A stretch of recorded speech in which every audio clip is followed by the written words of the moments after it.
اللهم بارك على محمد وعلى آل محمد كما باركت على إبراهيم وعلى آل إبراهيم إنك حميد مجيد.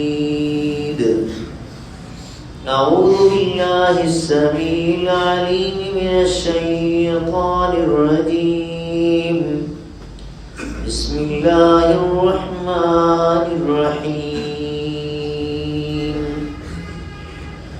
لا إكراه في الدين قد تبين الرشد من الغي، فمن يكفر بالطاغوت ويؤمن بالله فقد استمسك بالعروة الوثقى لا انفصام لها والله سميع عليم.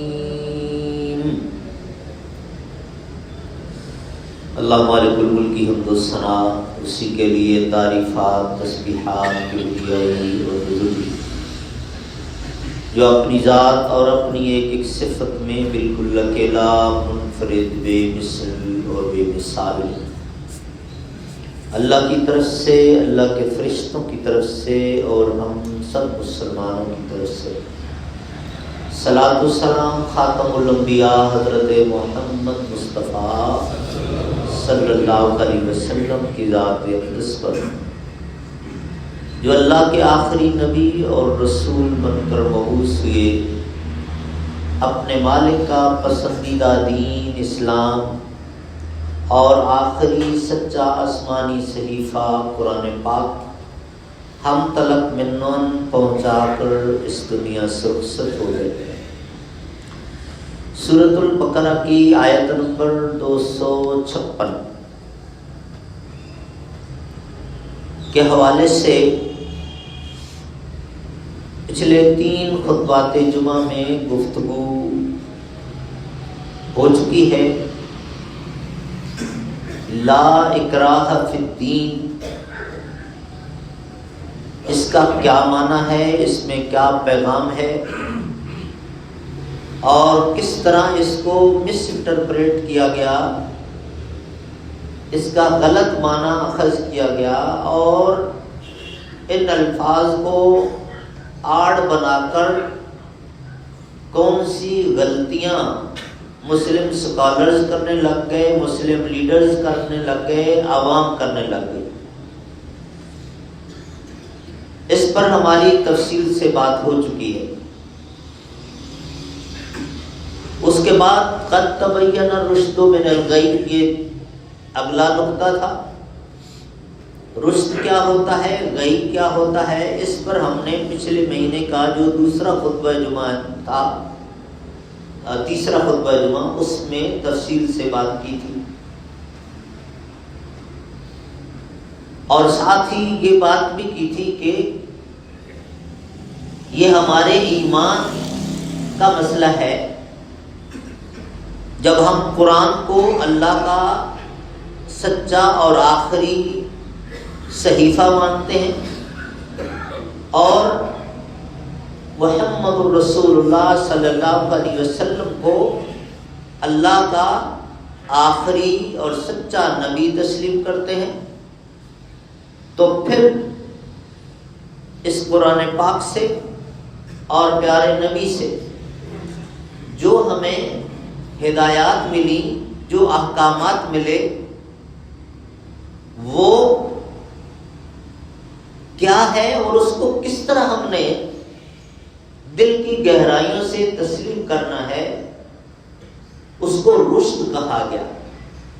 ساری عزت، ساری کامیابی، ساری ترقی، ساری نجات، ساری بلندی اسی راستے میں ہے. مسلمان کبھی بھی احساس کمتری کا شکار نہ ہو جائے. اللہ نے اس کو اسلام کی دولت سے مالا مال کیا ہے تو اس کو کانفیڈنٹ ہونا چاہیے کہ یہ حق پر ہے، صحیح راستے پر ہے لوگ اس کے پیچھے آئیں، لوگ اس کو کاپی کریں، لوگ اس کو فالو کریں، یہ کسی اور کے پیچھے نہ جائیں۔ جس اسلام کو اس نے مانا ہے، جو دولت اس کو ملی ہے، یہ طہارت سے شروع ہوتی ہے، پھر عقائد آتے ہیں، اس کے بعد پھر معاملات آتے ہیں، سیاست آتی ہے، تجارت آتی ہے۔ انسانی زندگی کا کوئی ایک گوشہ اور پہلو نہیں ہے جس کے متعلق یہ شریعت، یہ قانون رہنمائی نہ کرتا ہو۔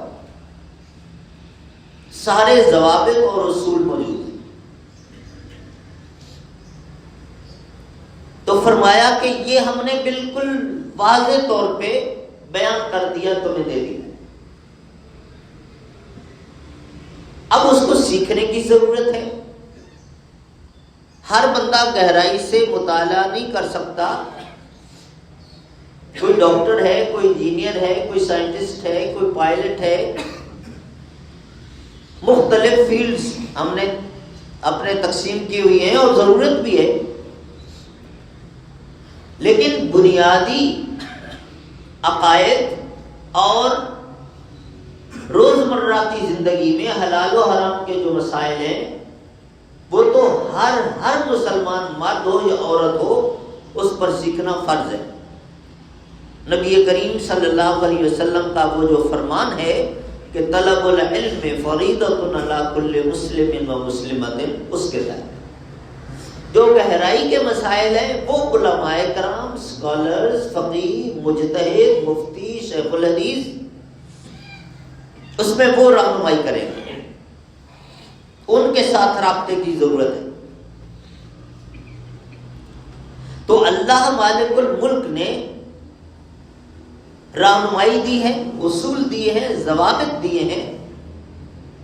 میں نے اس خطبے میں مثال دی تھی کہ بعض لوگ بڑی معصومیت کے ساتھ کہہ بیٹھتے ہیں کہ جناب یہ جہاز تو اس وقت نہیں ہوتا تھا، تو پھر جہاز پر سفر جائز ہوگا ناجائز ہوگا۔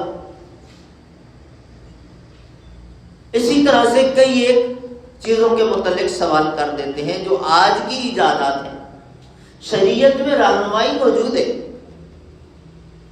ایسا نہیں کہہ سکتے کہ وہاں رہنمائی موجود نہیں ہے، ورنہ پھر اس آیت کا انکار ہو جائے گا، الیوم اکملت لکم دینکم۔ اللہ نے فرمایا سورۃ المائدہ کی آیت نمبر 3 کہ میں نے تم پر تمہارا دین مکمل کر دیا۔ مکمل یہ تبھی ہے کہ ہر چیز کا سلوشن اور اس کا جواب اور اس کا حل موجود ہو، وہ موجود ہے۔ چنانچہ میں نے آپ کو مثال دی تھی کہ وہ عالم دین جو دوسرے کو زج کرنے کے لیے کہہ رہا تھا کہ بتاؤ کہاں لکھا آلو کھانے سے روزہ ٹوٹ جاتا ہے۔ تو ان چیزوں کو ذہن میں رکھیے، اصول ضوابط موجود ہیں، لیکن ایسا نہیں ہو سکتا کہ ہر چیز کا نام لے کر وہاں بتایا گیا کہ یہ جائز ہے اور یہ ناجائز ہے۔ ضابطے موجود ہیں، اصول موجود ہیں، ان کو سمجھ لیا جائے، ہر چیز کا جواب مل جائے۔ اب آئیے جو اگلا حصہ ہے اس آیت کا، وہ بھی بڑا امپورٹنٹ ہے، اور خاص طور پہ یہ جو کل الیکشن کے دن گزرے، بڑی مناسبت ہے اس کے ساتھ۔ رب العالمین نے فرمایا فَمَن يَكْفُرْ بِالطَّاغُوتِ وَيُؤْمِن بِاللَّهِ فَقَدِ اسْتَمْسَكَ بِالْعُرْوَةِ الْوُثْقَىٰ۔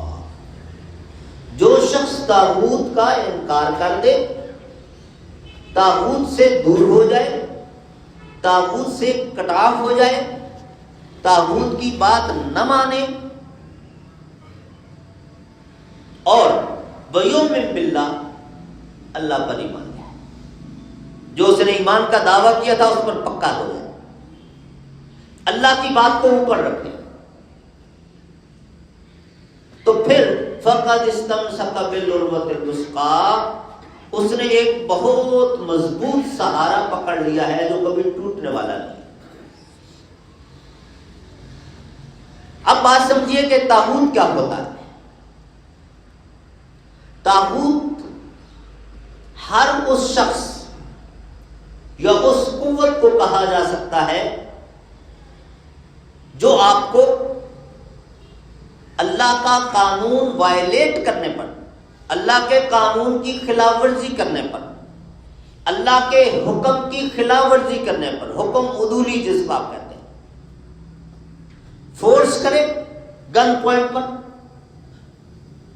ادھر سے آرڈر کچھ اور ہے کہ نہیں یہ کرو،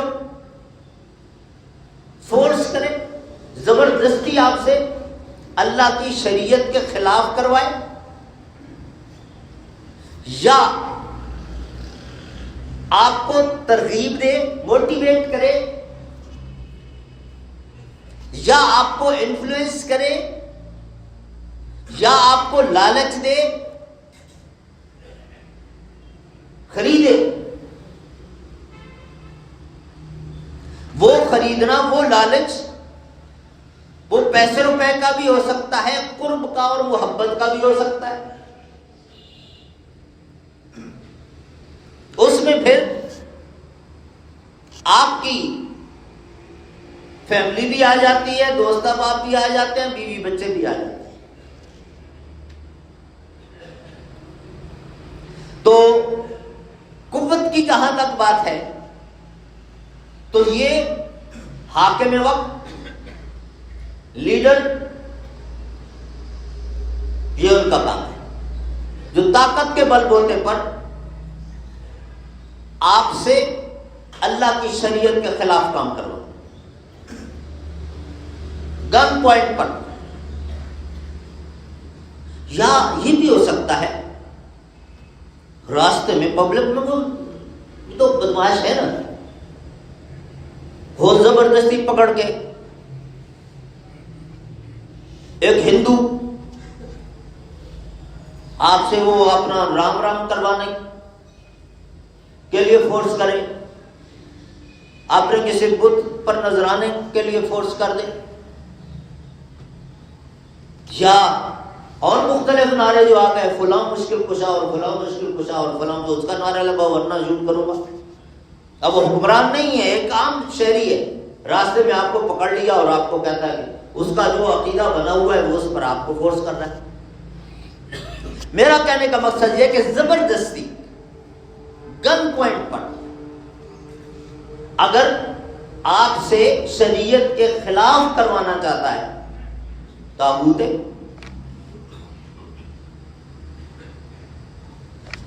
حکم، اچھا میں نے آپ کو ایک خطبے میں بتایا تھا کہ عبادت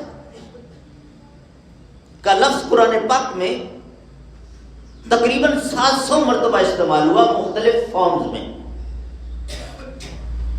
اور بنیادی طور پر 2 معنوں میں استعمال ہوا۔ ایک معنی ہے ڈیووشن، کہ اپنے آپ کو وقف کر دو، سرنڈر کر دو، ہتھیار ڈال دو، سپرد کر دو اپنا، جو ابراہیم علیہ السلام ہر معاملے میں، نہ برادری، نہ بیوی بچے، نہ حکمران، میں اللہ کسی کو جانتا ہی نہیں ہوں، تو بول، میں تو صرف تجھے جانتا ہوں۔ اور دوسرا معنی اوبیڈینس کا ہے، فرما برداری کا ہے، بات ماننے کا ہے۔ چنانچہ سورۃ المائدہ میں 3 آیات ہیں، وَمَن لَّمْ يَحْكُم بِمَا أَنزَلَ اللَّهُ فَأُولَٰئِكَ هُمُ الظَّالِمُونَ وَمَن لَّمْ يَحْكُم بِمَا أَنزَلَ اللَّهُ فَأُولَٰئِكَ هُمُ الْفَاسِقُونَ وَمَن لَّمْ يَحْكُم بِمَا أَنزَلَ اللَّهُ فَأُولَٰئِكَ هُمُ الْكَافِرُونَ۔ جو اللہ کی شریعت سے ہٹ کر کسی اور قانون کو نافذ کرنے کی کوشش کرے، وہ حکم منوانا چاہے، آرڈر کرے، وہ بعض اوقات ظالم ہوتا ہے، بعض اوقات فاسق ہوتا ہے، اور ایک سٹیج ایسی آ جاتی ہے کہ وہ کفر کر رہا ہے، وہ کافر کے درجے پر ہوتا ہے کہ جب مستقل ایسے کرنے لگ گیا، اللہ کے ہر حکم کے خلاف وہ اپنا ایک گھڑ کے بیٹھا ہے، اور پھر لوگوں سے بھی یہ کروانا چاہتا ہے تو پھر وہ طاغوت ہے، پھر وہ کافر ہے۔ ایک سیدھی سی بات کہ دنیا میں یہ خلیفۃ المسلمین، امیر المومنین، نبی کے بعد سب سے بڑا مقام عہدہ ان کا تھا نا۔ یہ پریزیڈنٹ، پرائم منسٹر اور چیف ایگزیکٹو اور گورنر جنرل اور یہ تو سارے بات کیا ہے نا۔ امیر المومنین، خلیفۃ المسلمین، یہ بڑے تھے۔ ان کو بھی اجازت نہیں ہے کہ وہ اللہ تعالیٰ کے قانون کے متوازی کوئی اور قانون بنائے، بلکہ معاملہ تو یہاں تک ہے کہ اللہ نے اپنے نبی کے متعلق بھی فرما دیا، وَلَوْ تَقَوَّلَ عَلَيْنَا بَعْضَ الْأَقَاوِيلِ لَأَخَذْنَا مِنْهُ بِالْيَمِينِ ثُمَّ لَقَطَعْنَا مِنْهُ الْوَتِينَ، کہ یہ نبی بھی اگر ہماری پرمیشن کے بغیر کوئی آرڈیننس جاری کرے تو ہم ان کو بھی نہیں چھوڑیں گے۔ تو بات ہی ختم ہوگی۔ سورہ آل عمران میں فرمایا ما کان لبشر ان یؤتیہ اللہ الکتاب والحکم والنبوۃ ثم یقول للناس کونوا عبادا لی من دون اللہ۔ وہاں مولویوں کو بھی رگڑا، حکمرانوں کو بھی، اور نبیوں کا ذکر تو اس لیے کیا کہ یہ سب سے بڑا مقام ہے، سب سے بڑا عہدہ ہے۔ ان کو اجازت نہیں ہے تو پھر تم کس بات کی بولی ہوئی؟ ورنہ کسی نبی نے کبھی ایسا نہیں کیا کہ اللہ کے حکم کی خلاف ورزی کی، نبی نے نہیں کی۔ حکمران کرتے ہیں، علماء کرتے ہیں۔ تو بات یہ ہو رہی کہ اسلامیہ جمہوریہ پاکستان ہو یا کوئی اور نام رکھ لو، سعودی عربیہ ہو، کویت ہو، ایران ہو، کوئی بھی نام، برونائی دارالسلام کیوں نہ کہہ دو، اگر اس کا قانون جو عوام پر نافذ کیا گیا حکمران سے لے کر ایک ادنا شہری تک، وہ اللہ کی شریعت والا ہے تو یہ اسلامک اسٹیٹ ہے۔ حتیٰ کہ اگر صرف حکمران مسلمان ہو اور قانون اسلام کا چل رہا ہو، سٹیزن سارے 100% نان مسلم کیوں نہ ہو، تب بھی وہ اسلامک اسٹیٹ ہے۔ اس کے برعکس عوام 100% مسلمان، حکمران اکیلا نہیں پوری کابینہ مسلمان، لیکن قانون اگر شریعت والا اللہ کا دیا ہوا نہیں ہے تو وہ مسلمان ملک تو ہے، مسلمانوں کا علاقہ تو ہے، لیکن اسلامک اسٹیٹ نہیں ہے۔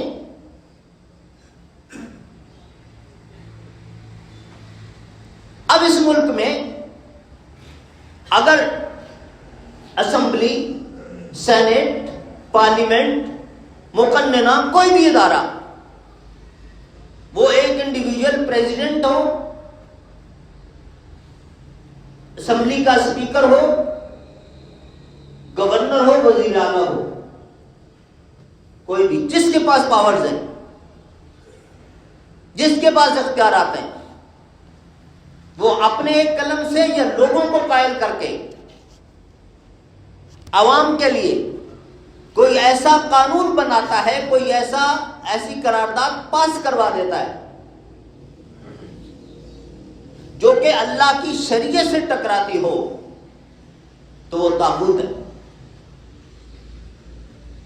اور مسلمان وہ ہے جس نے اس کا انکار کرنا ہے، اس سے کٹ آف ہونا ہے، اس سے دور ہونا ہے، اس کو سپورٹ نہیں کرنا ہے۔ اس آیت کا پیغام اگر اس کو سپورٹ کرتا ہے تو پھر رات کو تہجد پڑھتا رہے، پھر وہ اللہ کی شریعت کے خلاف کسی دوسرے قانون کو سپورٹ کرنے والا وہ اللہ کا فرما بردار نہیں ہے، بہت بڑا مجرم ہے۔ میں فتوی بازی کا قائل نہیں ہوں، لیکن بڑی خطرناک سٹیج پہ پہنچ گیا۔ سورۃ المائدہ کی جو 3 آیات میں نے آپ کے سامنے رکھی ہیں، گھر جا کے ٹرانسلیشن دیکھ لیجئے گا کہ اللہ نے ظالم بھی کہا، فاسق بھی کہا، لیکن اگر مستقل چلتا رہا اسی پر تو پھر کافر ہے، پھر شریعت اس کو مسلمان ہی نہیں کنسیڈر کرتی ہے۔ تو بہرحال یہ عوام الناس کی بھی ذمہ داری بنتی ہے کہ وہ آنکھیں کھول کے رکھیں۔ ان کا کوئی حکمران، ان کا کوئی حکومتی نمائندہ، اس کو عوامی نمائندہ کہتے ہیں، مرضی وہ اپنی کر رہا ہوتا ہے عوام کی رائے کے بغیر، اور اگر عوام کی رائے اللہ کی شریعت کے خلاف ہے تو پھر وہ عوام کی بات نہیں مانے گا۔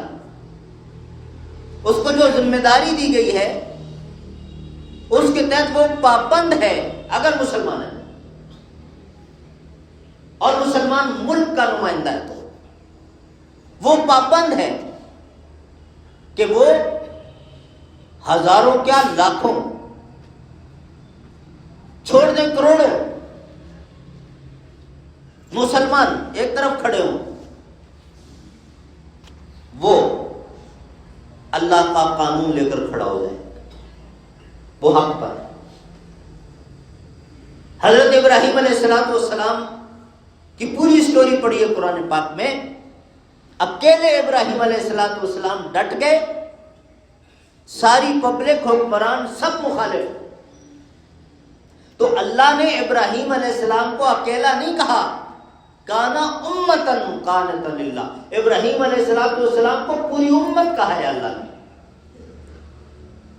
یہ سواد اعظم اور سواد عقل، اکثریت، میجورٹی اور مائنارٹی، اور یہ کہاں سے ہم نے اصطلاحات گھڑی ہیں؟ اسلام حق کو امت اور گروپ اور غالب مانتا ہے، وہ اکیلا بندہ ہو، باقی سب کا فرض ہے کہ اس کا ساتھ دیں، اکثریت کو نہیں دیکھیں گے۔ اس پورے سسٹم میں اب 10,000 بندے کہہ رہے ہیں کہ جی شراب کی اجازت ہونی چاہیے، دوسری طرف 9,000 کہتے ہیں کہ جی نہیں ہونی چاہیے۔ سسٹم کہتا ہے اکثریت نے کہہ دیا ہے جی ہونی چاہیے اجازت، تو بس ہوگی، قانون بن گیا۔ تو یہ کفر کا قانون ہے، یہ اسلام کا قانون نہیں ہے۔ بحیثیت مسلمان شہری ہمارا فرض ہے کہ ہم اس سے کٹ آف ہو جائیں،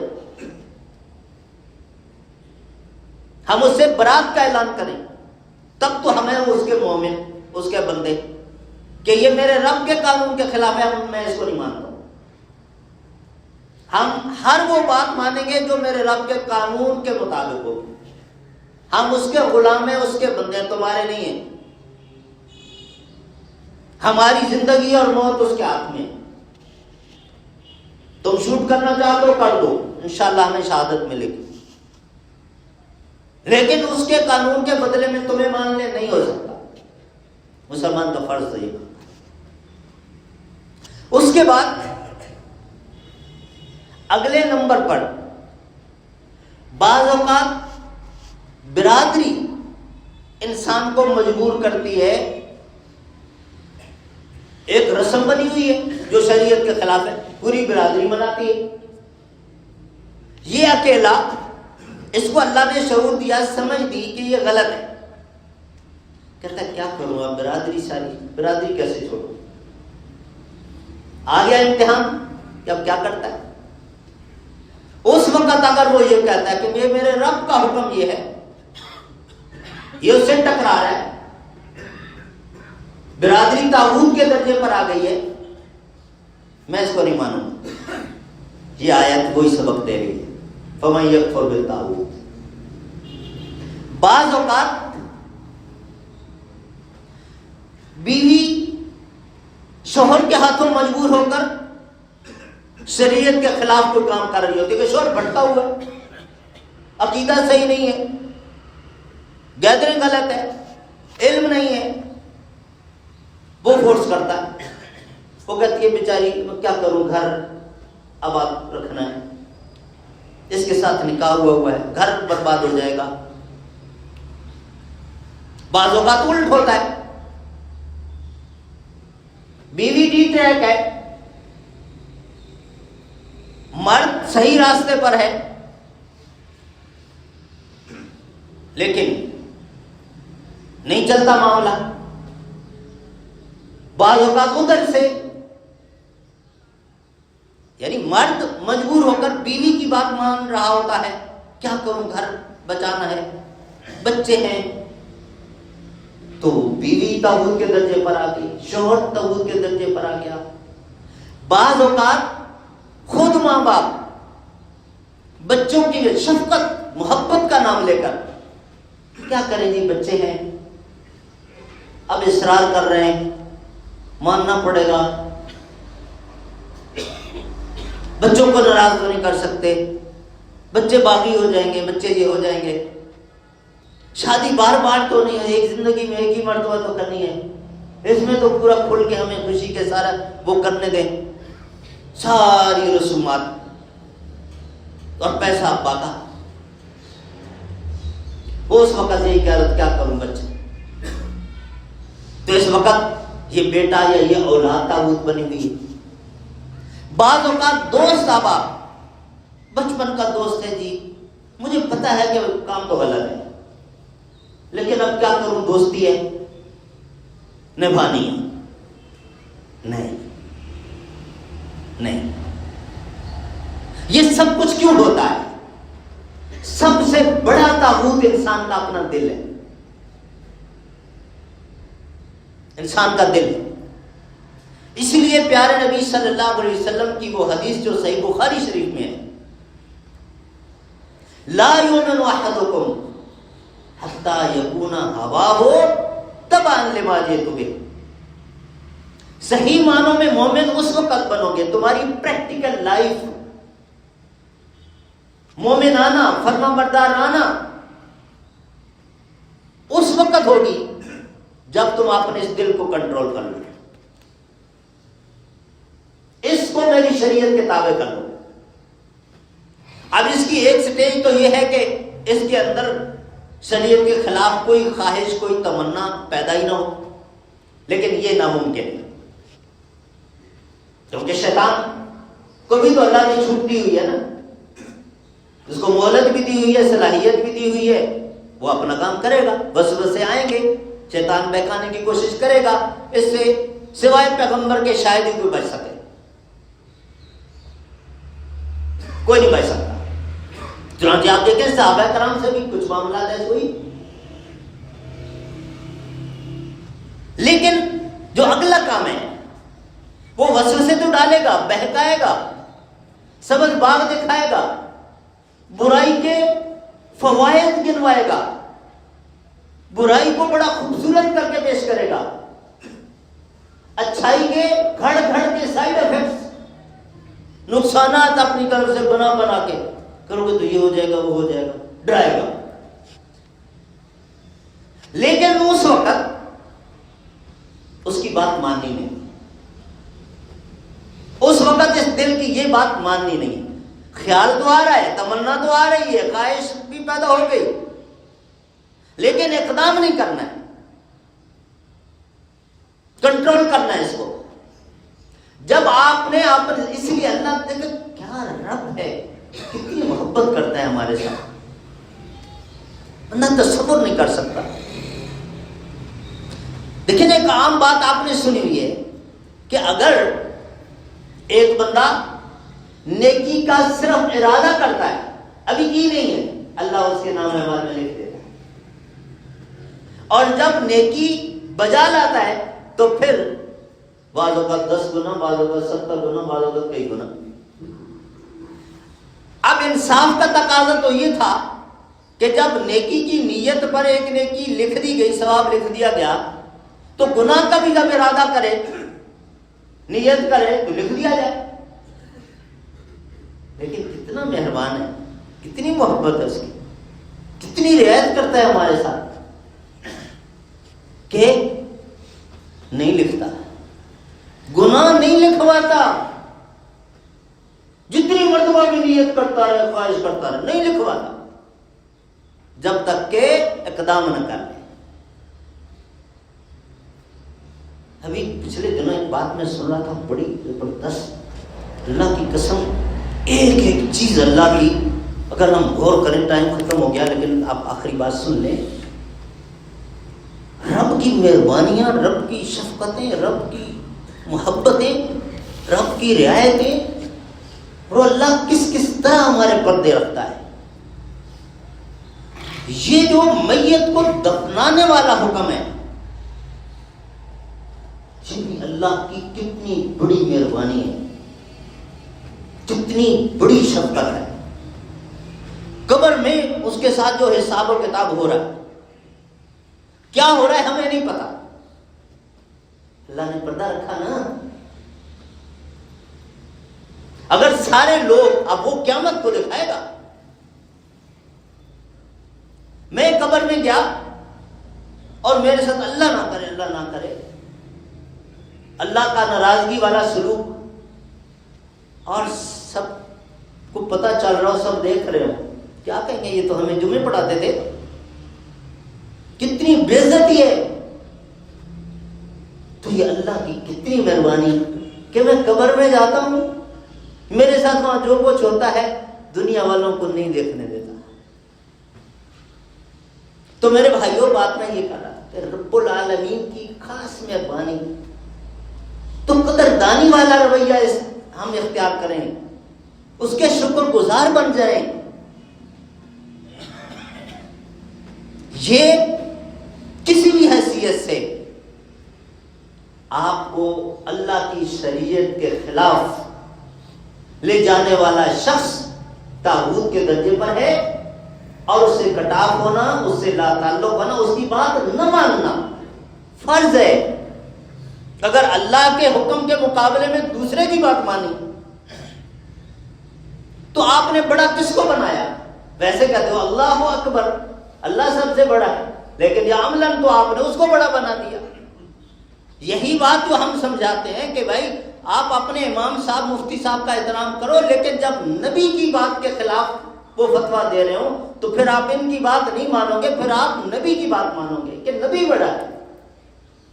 اور اگر آپ اس وقت آپ نے مفتی صاحب کی بات مانی، نبی کی بات پیچھے چھوڑ دی، تو عملاً آپ نے اپنے مفتی صاحب کو بڑا بنا دیا ہے۔ زبان سے کہتے ہو لا الہ الا اللہ محمد الرسول اللہ، اور عملاً تو آپ نے مفتی رسول اللہ بنا دیا ہے۔ بھی یہ بڑی کامن سینس کی باتیں ہیں، اگر غور کریں تو بڑی آسانی کے ساتھ سمجھ آنے والی ہیں۔ اللہ رب العالمین ہم سب کو صحیح سمجھ عطا فرمائے۔ انشاءاللہ اگلے خطبہ جمعہ میں بھی اسی موضوع کو کنٹینیو کریں گے۔ اللہ مالک الملک سے دعا ہے کہ اللہ تعالی ہم سب کو اپنے اس دین پر پوری طرح عمل پیرا رہنے کی توفیق عطا فرمائے، اور ہم سب کا خاتمہ اللہ ایمان پر، فرما برداری پر فرمائے۔ سبحان ربک رب العزت عما یصفون وسلام علی المرسلین والحمد للہ رب العالمین۔